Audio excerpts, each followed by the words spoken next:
So before we get started today, I just want to say that last Sunday, if you were here, was probably a top 5 Sunday in the history of Collective. Now, we are only like 45-ish weeks old, but it was still top 5. And so to be honest, if you weren't here, I'm sorry, but you actually missed out. You can go back, you can listen on the podcast, or you can watch it online. We do put all that stuff on media, so you can check it out.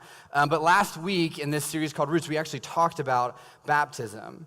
And so we actually had a few baptisms planned that day, but we decided at the last minute to let people take that step if they were ready.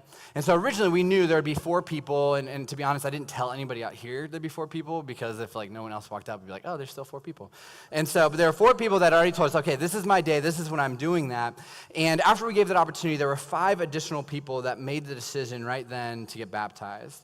And so last week we ended up having 9 people profess their faith in Jesus and get baptized last Sunday. You can check out a collage of all of them. It was amazing, and like I said, it was one of the top 5 Sundays we've ever had here.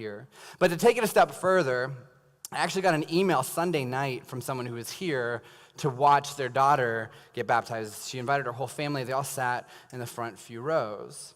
And so he emails me and he says while he was watching her and watching other people take this step, he knew that he should stand up.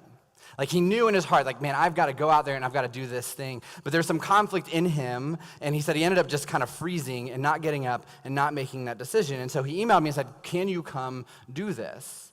And so he's out of town the next few weeks. He's like, well, can you just come and do it at my house? And I was like, well, I'm not bringing the trough to your house because that thing's a beast. But ultimately, I was like, well, let's find a hot tub. He goes, I have a hot tub. And so on Thursday, my wife and I, we actually drove to his house, and with his family there, including his daughter, who's around 22 years old, we got to watch him, and I got to participate in his baptism. And so it was just an incredible moment where you've got this daughter, it was Megan, she was the first one who got baptized last week, who is the example for her own father in taking that step. And so the reason why I say this and share this with you is not, if you weren't here, to give you FOMO, although you should have a little bit of it. But the first is to celebrate the people who got baptized. If you weren't here, there were 9 people that stood up and said, I'm going to start following Jesus, or I'm going to figure out what this looks like in my own life. And it was great. The second is this. If you were here last week and you felt that nudge but were too nervous or too unsure or had more questions, don't let that stop you from taking that step. Don't let last week be a moment in your life where you realize, I should have done this, I missed out on this opportunity, and for the rest of your life, you look back at that Sunday as like a missed opportunity. Because ultimately, at Collective, if there are people who are ready to make that decision, we'll put that trough up here every single Sunday. And so if you're one of those people that's wrestling with that or struggling with that, or you're like, man, I feel like I missed out on that, what I'd love for you to do is check off baptism on the connection card. We can talk after service. Come find me, I'll be in the lobby, or email me, and we'll do it. Because ultimately, last week was a great moment, but for some people, it'll be kind of this moment where you look back on and go, that was my missed opportunity, and it's not. Like I said, we'll set that thing up every single Sunday if that's what's needed and if that's what people need and want from us. And so you can check it off, but come talk to me. Ultimately, our goal at this church is to seek and save lost people, and that's Jesus' goal on this earth, was to let people know that he is for them, that grace is real and forgiveness is real. And so every opportunity that we get to celebrate that and be a part of that, we're going to do it. And so don't hesitate. Check it off. Let's talk. So I believe that I'm luckier than most people when it comes to my faith, and here's why. I didn't grow up in the church. I never had my parents put me in the car and drive me to church against my will as a child. I never had to put on church clothes. I never had to go to Sunday school and be bored out of my mind. I never had to do those things. And so I think I'm lucky because I actually remember the first time I walked into church. I remember how it felt. I remember what I heard. I remember what I saw. I remember those details. But one of the disadvantages to this is that I had no idea growing up that different churches did different things. Like I thought the church that I went to, I thought every church looked like that. And I've shared this story previously about the first time I went to a church where they used hymnals, these books that you actually sing out of. And I remember going to church and there were no lyrics on the screen and everybody's singing, holding a book. And I thought, how are they singing with their Bible? And I'm like looking around, I'm like, I don't know how to do this, and everybody's singing, and I'm like, okay, well, I guess this is like a special place where you know the special words, and maybe it's scripture, because at the time, I literally had no idea. And so for me, that's how I grew up. And so one of the most embarrassing moments I've ever had in church came when I was visiting a friend's church for the first time in college. So at the end of the church service, they passed trays of communion, just like we do here at Collective. And I grabbed my juice and I grabbed my piece of cracker, and then I proceeded to pray and spend a few moments with God. That's the way my church did it growing up. That's the way I've always done it my entire life. And so when I was ready, I ate the cracker and I drank the juice just like I did at home. And when I was done, I opened my eyes and realized that no one else was taking communion. I awkwardly began to look around and saw that everyone was still holding their cup and still holding their cracker. And that's when the preacher said, "Let's take communion together." Then at the same time, everyone in that church took the cracker, put it in their mouth, and drank their juice. And so instead of me sitting there and like being obvious that I wasn't taking communion, I pretended. I pretended to put a cracker in my mouth. I took a cup that was completely empty, and I pretended to drink out of it. I panicked, okay, like I get that. And so after church, I went to my friend Curtis, and I was like, "Dude, you didn't tell me that your church did communion weird." I said, "I took air communion. I looked like a moron." To which he responded, "Isn't that how you always look?" And so for me, like that was my first experience realizing that different churches will do different things when it comes to communion or even other parts of a worship service. You know, some churches will take communion together. They'll do it all at one time. Some churches take communion and they actually put the cups back in the trays, which is like the most complicated thing ever. It's just being passed, like taking it really quickly and shoving it in there. I've been in that church. I didn't do well in that church either. In some churches, you'll walk up front, you'll tear bread, and you'll dip it into a cup. Side note, Hawaiian bread makes delicious communion. It's not blasphemous to say that, I promise. But when it comes to communion, some churches will do it every Sunday. Some might do it once a quarter. Some might do it just once a year. In some churches, you actually have to be a member or go through classes before you can take communion. And so if you grew up in church or whatever experience you have, my guess is there are times in your life, or maybe it was when you came to Collective and you were wondering, what's the deal with communion? And so for the last few weeks, we've been in this series called Roots that's all about learning the origin of the church. And we've been specifically looking at how the first church came to exist, how they did community together, how they worshiped, how they served, and trying to figure out how does that connect to our lives today, and how does that look in this church called Collective. And so for us, our thought is this: if it was good enough for the first church that clearly did such a great job that we exist today, that means it's certainly good enough for us. And today I wanted to talk about the topic of communion. And so communion is often called the Lord's Supper, or maybe you've heard it called the Eucharist. And it's this small period of time where we actually pause and reflect and give thanks for the sacrifice that Jesus made when he died on a cross to pay the debt that our sin creates. And so at Collective, we give people the opportunity to take communion every Sunday. We also practice what's called open communion. This means that you don't have to be a member here. You could be just visiting with friends. Like you can come from any place, any background, any church denomination, whatever it is, and you can be a part of this church and take communion with us. Ultimately, the idea is every person that wants to can. Because our ultimate goal is to look like the early church and how they approach these topics and how they celebrated communion.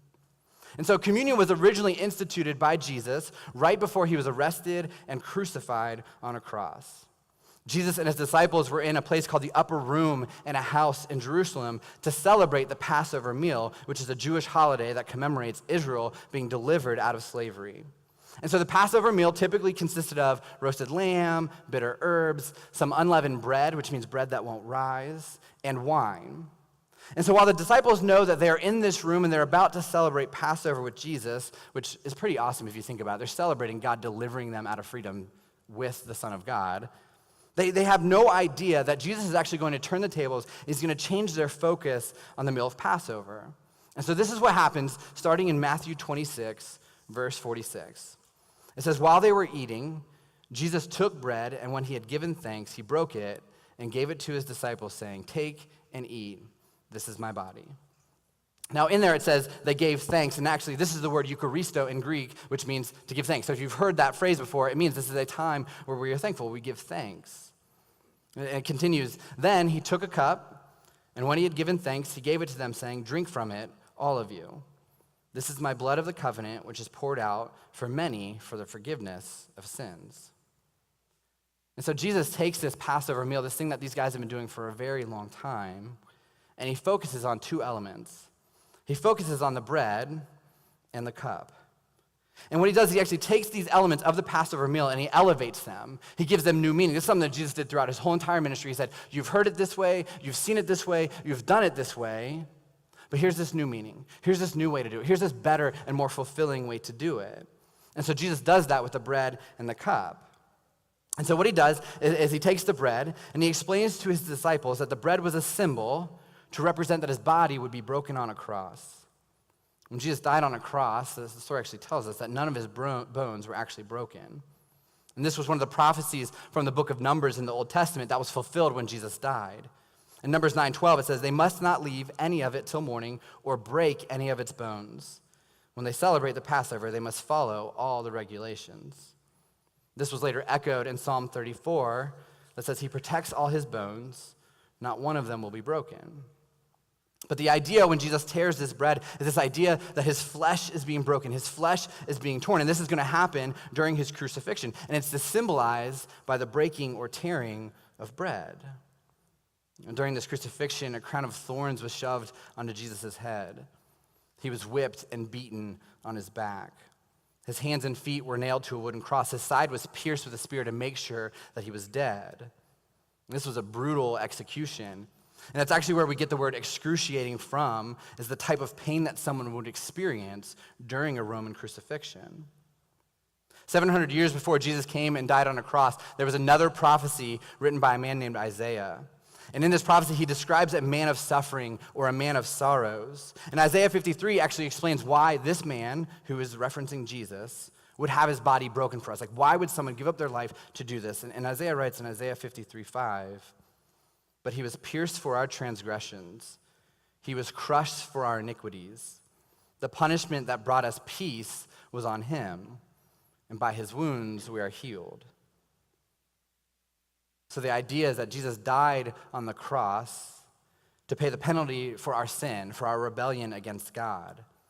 Jesus was our substitute. Jesus paid the debt that we couldn't pay ourselves. And this is what the bread represents when we take communion. Right after college, I started working in a church in Cleveland, Ohio. And one morning, we actually ran out of the crackers that we use for communion. We use these things called matzah crackers. And so being the intern, I was the one that was sent to the grocery store to find something to replace the crackers so we could have enough for communion that day. And so as I ran through the aisles of Giant Eagle, I finally came across the brand of crackers that we use. I grabbed them, ran to the front of the store, and paid. I eventually got back to the movie theater, put my gloves on, started breaking up the crackers and putting them into the cups. And I finished just in the nick of time, right before communion started. And so before they went to pass it to everybody in the church, I actually grabbed my cups and I took a moment and I started to take communion. As soon as I put the cracker in my mouth, I realized that it had a spicy flavor to it. Assuming it was just me, I drank the grape juice, but the taste still lingered. So I ran back to the trash where I had thrown the box away in order to dig it out and figure out like what was going on. And I realized that I'd bought Mediterranean-style matzah crackers. They were so disgusting. But for the next few weeks, that's what we used for communion. It was pretty gross. But the idea is the bread isn't about the flavor or type of cracker. It's about what it represents. It represents a perfect Savior allowing his body to be beaten and broken so that we can experience forgiveness. This is why during communion we take a moment to take the bread or the cracker as a reminder of ourselves of what Jesus went through so that we could be forgiven. The other element in communion is the cup. And Jesus said, "This cup is a new covenant in my blood, which is poured out for you." And let's be honest, if you were reading this and you jumped right in there, like, I'm going to read my Bible one day, and you turn to Matthew 26 and you read, "This is the new covenant in my blood," you're like, no, thank you. And so it's kind of weird. So we've got to figure out, what does this mean? Where does this come from? Why does this matter to us? And so during Passover, the cup that Jesus was referencing was filled with wine or any drink that was actually from the vine. And for the past 2 years, we've actually sent 2 teams to Haiti to serve with a local church plant that we're partners with. And while planning the trips out, we always make sure that we go over a Sunday because we want that team to experience church. And so last year, we were driving on our way to church, and one of the leaders of the group turns around and said, "Hey, we're going to take communion today." He's like, "It's not going to be grape juice. It's wine." And so immediately, some in the crowd were like, "Yes, this is great." You know, it's been like 3 days since they had wine, so they're panicking. And so we get there and we do communion and we get these little glass cups and we take this drink of warm red wine. I don't think there's anything more disgusting than red wine. It's so gross. But we take this drink of red wine. I'm pretty sure this summer, we sent our intern this summer to Haiti. He's 19 years old. I think his first alcoholic drink came when he was taking communion in Haiti this summer. So better that than college, I guess. I don't really know. But at Collective, we don't use wine. We actually use grape juice. I know some of you are wishing we'd switch to wine. We're not doing that. But we use grape juice, and to be honest, there's not one right or wrong answer. One is not more right than the other. One is not more wrong than the other. One of the reasons that we use grape juice is because for us as a church, we want everybody to be able to participate in communion, even if they abstain from drinking. Because honestly, knowing this crowd and knowing our people, there are plenty of people that go to Collective that won't drink. Some people won't drink because they just don't like it. I'd probably abstain from communion if it was red wine. I think it's disgusting. But for some people, it's because they're in recovery. And so our thing is, we're a church for broken people. We're a church for messed up people. And part of that is there are people here that won't drink. And so for us, we use grape juice because we don't want anything to stop people from pausing and taking a few moments to reflect on what Jesus has done in their life. Our goal is not to be a stumbling block for that. And so Jesus says that this wine or grape juice represents a new covenant. And a covenant is a partnership or an agreement. It's a relationship between man and God, usually initiated by God.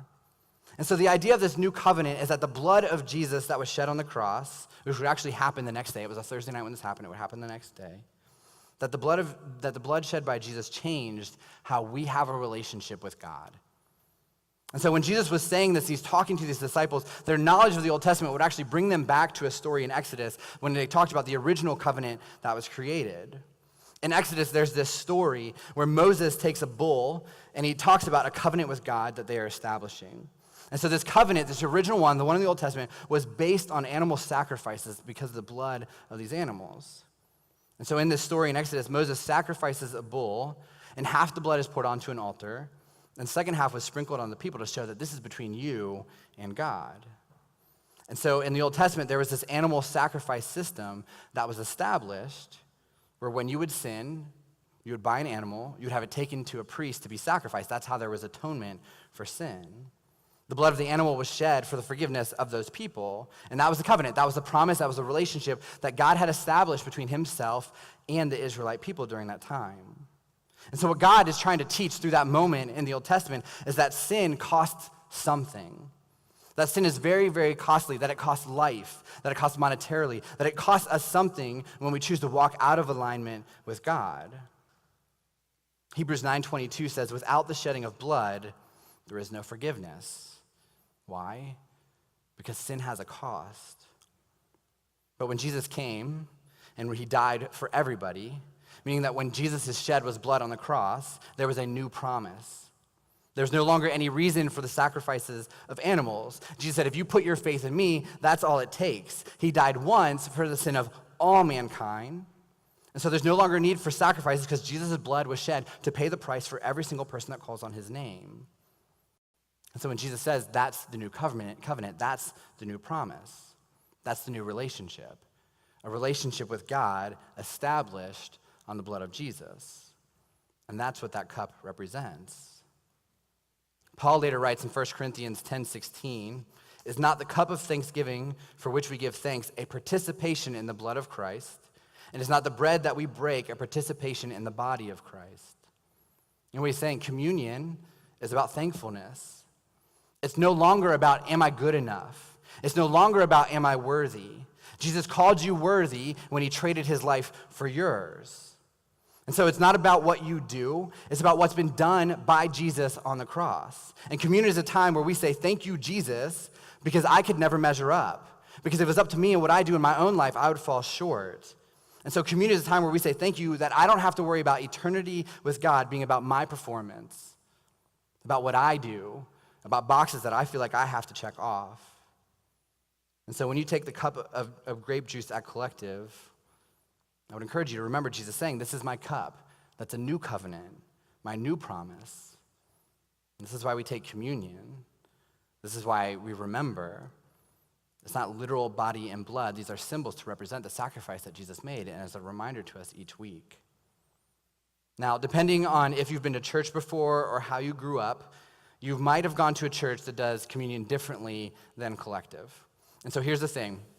We talked about this in week 1 of this series. If you weren't here, go check it out. But one of the core values of our church movement, of this movement called the Restoration Movement, is in essentials unity, in non-essentials liberty, and in all things love. And so the frequency of communion, the type of juice, the type of cracker, how the church takes it, those are all non-essentials. Those are all things that we can be different than other churches that are in this area. We can be different than how you grew up, and there's still unity in that. Because ultimately, it doesn't impact the character of God. It doesn't change salvation. It doesn't change the fact that Jesus atoned for those sins. It's just how you take communion. And so if you grew up in a church that did it differently, that's okay. The reason why we're teaching this isn't so that you feel this tension inside of your heart or wonder one's right, one's wrong. It's just saying, what did the early church do? Let's learn about that. But the number one question that people ask me when it comes to communion at Collective is, why do we do it every week? And here's why we do this. So Jesus instituted communion on a Thursday night during the Passover meal. And Jesus actually says to his disciples, whenever you do it, and so he's telling them, hey, this is going to happen. This will happen periodically. This isn't a one-time thing. But Jesus actually never says, here is when I want you to do it. He never says, it's this day every single week. Jesus never says, this is how often I want you to do it. He wasn't actually specific. So that's where Acts 2 and the first church come into play, because we can see how that first church responded to this moment, how they responded to communion. So ultimately what happens is Jesus institutes communion, he dies and resurrects from the dead, he speaks to his people, then disappears, he ascends into heaven, right? He goes away. And then all of a sudden the church existed. And so for us, what we're able to do is we're able to look back at that first church and go, okay, how did they do it? For those people that were in that room, that spent that time with Jesus and could ask the questions that we wish we could ask, how did they take communion? What did they do? And so in Acts 2, which is what we've been in this whole series, this is what it says. Acts 2:42, they devoted themselves to the apostles' teaching and to fellowship, to the breaking of bread and to prayer. Actually, in the same section, it continues. Every day they continued to meet together in the temple courts. They broke bread in their homes and ate together with glad and sincere hearts, praising God and enjoying the favor of all the people. And so through this, we see, what did the early church do? In the early church, they regularly had meals together, and part of that was breaking bread. Now, most historians believe that communion just was a regular part of their gatherings, and it was often paired with a meal. It actually mirrored a lot of what they experienced during the Passover dinner. But as the church continued to grow and move out of homes and into houses of worship and into temples, we actually see that communion continued, and it was done regularly. Acts 27 says this, on the first day of the week, we came together to break bread.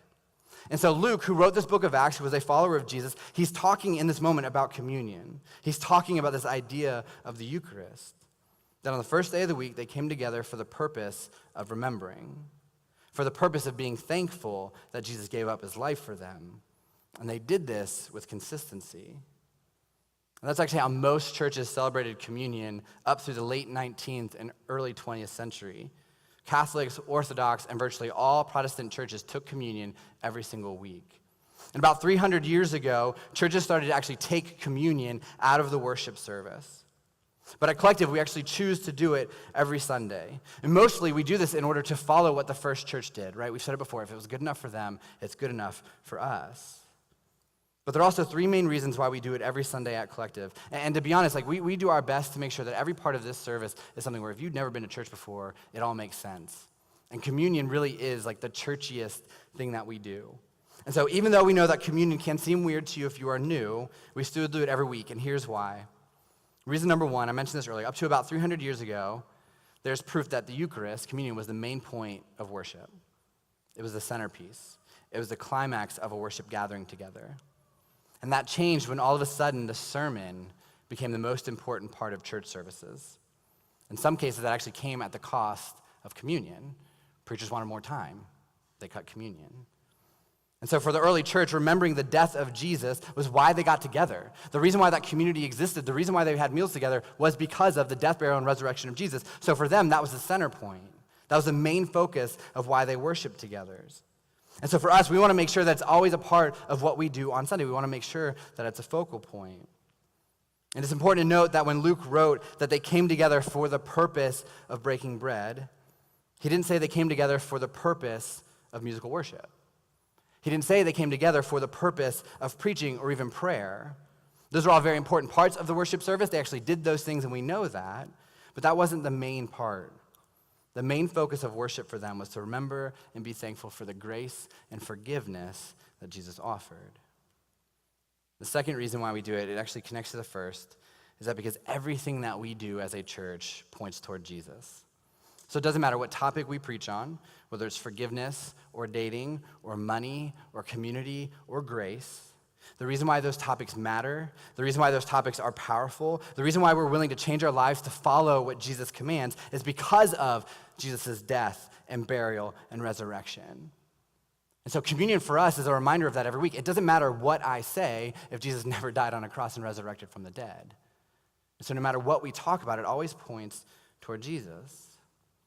Part of my job when starting Collective was to visit other churches, churches that are like Collective, churches that are different. But the goal was to gain kind of a better perspective on the church in general. Like you guys know, like I grew up in one style of church, I worked in one style of church. So for me, it was like I need to check other things out to see how church is done. But specifically, one of our goals is to gain a better perspective on churches in Frederick. And so my wife and I, we picked a bunch of churches all around Maryland and Virginia that we wanted to check out. Some of them we had friends that went to or we'd heard good things about. And so we went to go visit these churches. And there were multiple church services that we actually went to where Jesus wasn't even mentioned. And this wasn't because they weren't Christian churches, but by chance we happened to show up on multiple occasions where they'd be talking about the Old Testament, the time before Jesus, and they never actually connected it to Jesus. There also happened to be churches that didn't take communion regularly, which we talked about. That's fine. That's up to that church. But something we wanted to make sure to do was always point everything we do back to Jesus. Every topic that we talk about, everything that we challenge you on, every application always points toward Jesus. Church on Sunday is about Jesus. Community during the week, while community is good, it's about Jesus. Serving in the community while serving is good is about Jesus. And so for us at Collective, we decided that communion is the thing that brings it all together for us in a way that we feel like is honoring God and maintaining our focus on what Jesus did for us. The third reason why we do it every Sunday is community. The word communion comes from the word community. And while we read the early church, they took it every time they got together. We could do that in our small groups during the week. We chose to do it on Sunday because this is the largest representation of this church. That the idea is that we come together on Sunday, that we worship together, that we spend time with God together, that we learn together, we take communion together, and then we scatter throughout the week into our lives and into our groups and into our jobs. And so for us, one thing that we wanted to do is just say, hey, we do it when we all come together. Because there really is something powerful and unique about a church body and a church family coming together to take communion as one united front before breaking out and going back into our worlds. And so naturally, every time I explain this to somebody, people always ask, don't you think that it loses meaning if you do it every week? And when I was in college, I was in a preaching class when someone actually asked this question, and this older, super wise dude dropped some major knowledge about this topic. And so the student asked, if you do it every week, doesn't it lose its meaning? And realistically, it can. Yes, yeah, if you do it every week, it very likely could. But this guy actually said, but that's not the reason for not doing it. He went on to say that we pray every Sunday. We sing worship every Sunday. Preachers certainly are going to preach every Sunday, right? They're not giving that spot up. We do offering every Sunday. You'd be hard-pressed to find a pastor who would say, we're going to take up offering once a quarter because I think it's more meaningful that way, right? They're willing to sacrifice other things, but that offering's every Sunday. And so the idea is just because you do something weekly doesn't mean it loses the importance. In fact, for us, we decided that it's a priority, and that's why we do it. In ancient Greece, there was a saying that time wipes out all things. And the Greeks actually pictured our mind this way. They said the mind is a slate and time is an eraser. And you might have stuff on that slate, but slowly over time, it wipes clean. And to be honest, I think Jesus understands that. I think Jesus recognizes that we're going to forget, that in the hustle and bustle and busyness of life, the other responsibilities that we have, Jesus knows that we will forget how important his sacrifice is. And so he says, whenever you are together, do this in remembrance of me. He reminds them, don't forget about what it means in your life and in your community and in your church. And so at Collective, we pause every week to remember Jesus and the sacrifice that he made for us. We give thanks for the forgiveness that he offers, and we do it because it matters, because the reason why we're here is because of that. And so here's what we're going to do. In just a few moments, we're going to take communion.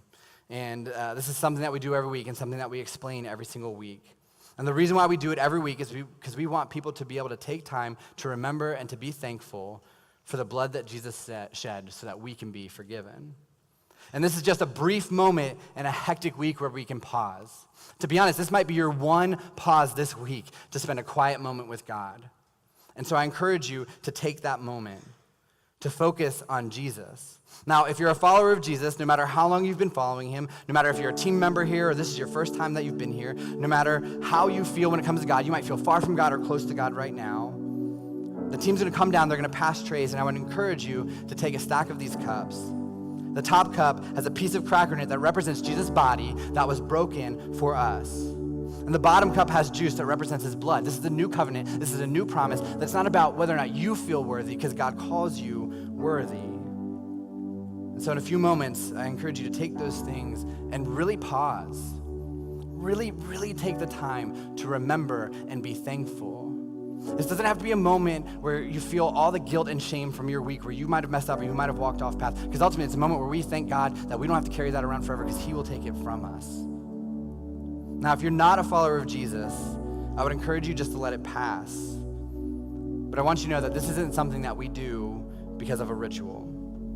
It's not something that we do because we have to. It's something that we do every single week because there's a God who loves us and sent his own child to die to pay the debt that our sin creates.